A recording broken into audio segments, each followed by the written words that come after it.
This channel does not promote any violent, harmful, or illegal activities. All content provided by this channel is meant for an educational purpose only.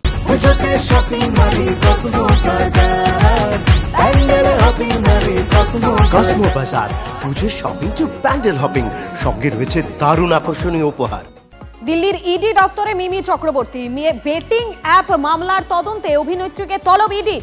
সেই মতো ED দফতরে প্রাক্তন তৃণমূল সাংসদ এবং অভিনেত্রী 16 September Bollywood অভিনেত্রী উর্বশী রাউতেলাকেও তলব করেছে ইডি। ইতিমধ্যেই শিখর ধাওয়ান এবং সুরেশ রায়নাকেও এই মামলায় জিজ্ঞাসাবাদ করেছে ইডির আধিকারিকেরা। বেটিং অ্যাপ মামলার তদন্তে মিমি চক্রবর্তীকে তলব কেন্দ্রীয় এজেন্সির।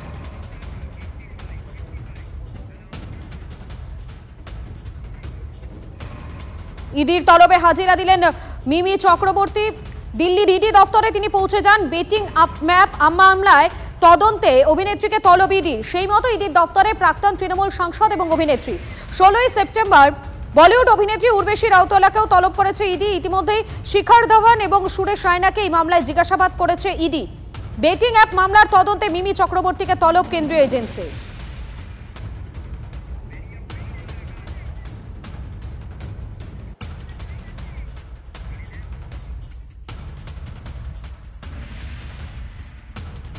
আইন নিশ্চয়ই আইনের পথে চলবে, সেখানে কোনো মন্তব্য করব না। কেন ডেকেছেন, তাতে কি হবে, এগুলো তো মিমি বলতে পারবেন বা তার আইনজীবীরা। কিন্তু দূর থেকে এইটুকু বলতে পারি যে এই বিজেপি এই যার মিমি প্রাক্তন সাংসদ ছিলেন, তৃণমূলের সঙ্গে তার যোগাযোগ, ফলে তাদের কালিমালিপ্ত করতে নানা ধরনের এই সংগঠন, গণসংগঠন এগুলোকে এখন কাজে লাগাচ্ছে। তো এইটুকু বলতে পারি যে এই রক্তবীজ 2 তার মুক্তি পাওয়ার মুখে মিমিকে একটা ভালো পাবলিসিটির ব্যবস্থা করে দিয়েছে ইডি। রক্তবীজ 2-র একটা ইভেন্ট প্রমোটার হিসেবে ইডির ভূমিকাটা খুবই ইন্টারেস্টিং। তো এইভাবে যদি নায়ক নায়িকাদের সিনেমা মুক্তি পাওয়ার ঠিক মুখে ইডি যদি এরকম একটা পাবলিসিটি করে দেন, কারণ দুদিন বাদে দেখা যাবে মিমি নির্দোষ, তো ফলে মিমি এখন টেনশনবিহীনভাবে ইডিকে তিনি পরে একটা সব মিটে গেলে ধন্যবাদও দিয়ে দিতে পারেন। এই তো রক্তবীজ 2-র প্রমোশন, ইডি তো হেল্প করে দিল। আইনের বিষয়টা মিমি বলবেন, আর বাকি রক্তবীজ 2-কে প্রমোট করার জন্য, বাংলা ছবিকে প্রমোট করার জন্য ইডিকে ধন্যবাদ। অনেক অভিনেতা অভিনেত্রী, নেতা নেত্রী এই সমস্ত ইনলিগাল কাজের সঙ্গে যুক্ত, আর টিএমসি পার্টির ম্যাক্সিমাম নেতা নেত্রী প্রতিনিধি এই ধরনের কাজে যুক্ত। কারণ এখন রাজনীতি টিএমসির হয়ে গেছে পয়সা কামানো, কোনো নিয়ম নীতি কোথাও নাই। তো যত দিন এগোবে, ইনকোয়ারি বাড়বে, তখন অনেক নাম আসবে। আর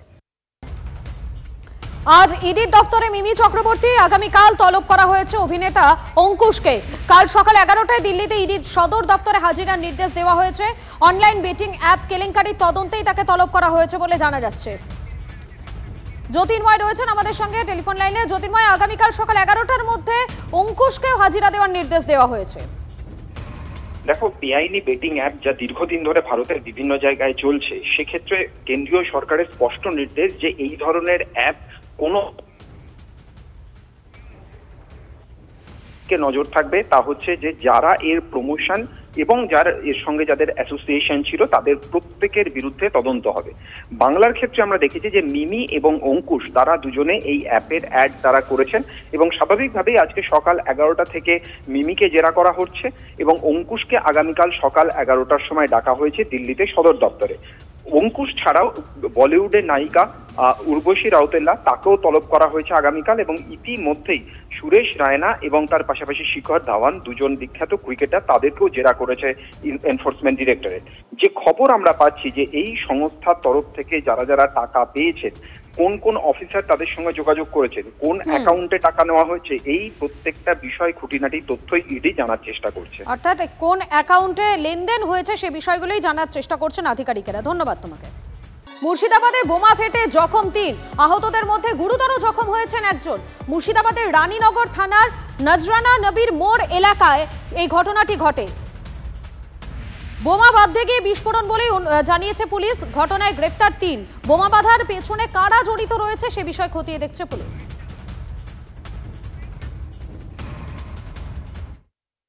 কতজন খাম হয়েছে কত? ওই খামটার নাম কি? রিয়ান শেখ। সে বোম বাঁধতে গিয়েছিল? তা জানি না আমরা।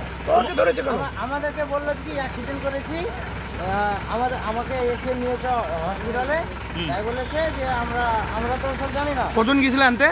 আমি আর হাসান গেছিলাম আনতে ওকে। হাসান কোথায় এখন? ও পরীক্ষা দিতে গেছে। উচ্চ মাধ্যমিক পড়াশোনা করো তোমরা? হাসান কোন ক্লাসে পড়ে, কোন পরীক্ষা দিচ্ছে জানো? অ্যাক্সিডেন্ট করেছে সে কথাই বলেছে, বম বাঁধেছে, এসব আমাকে কিছু বলেনি, বাড়িতেও কিছু বলেনি, আর এসব সম্বন্ধেও জানি না।